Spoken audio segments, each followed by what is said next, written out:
पंढरपूर मंगळवेढा रोडवर एसटी आणि पिकअपची धडक होऊन घडलेल्या भीषण अपघातामध्ये एकाचा मृत्यू झालाय तर 6 विद्यार्थी जखमी झालेत। आज 11 फेब्रुवारी रोजी सकाळी 7 वाजण्याच्या सुमारास हा भीषण अपघात घडल्याचं समोर आले।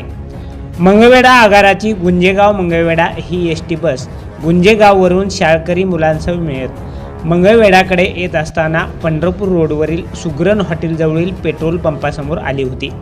याच ठिकाणी मंगळवेढ्याकडून आलेल्या भरधाव वेगातील पिकअप चालकाने झोपेच्या भरामध्ये थेट या एसटी बसला धडक दिली।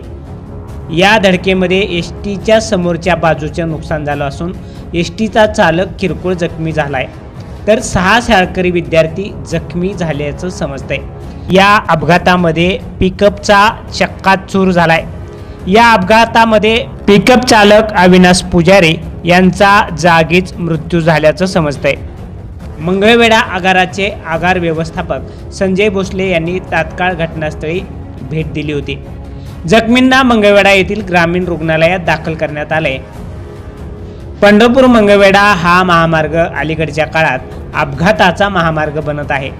वाहतूक मोठ्या प्रमाणात वाढली, त्यामुळे रस्त्याच्या मध्ये दुभाजक निर्माण करण्याची आवश्यकता निर्माण झाली आहे। परंतु शासन या प्रश्नाकडे कधी लक्ष घालणार की आणखी किती बळींची वाट बघणार हा प्रश्न सध्या नागरिकांमधून विचारला जात आहे।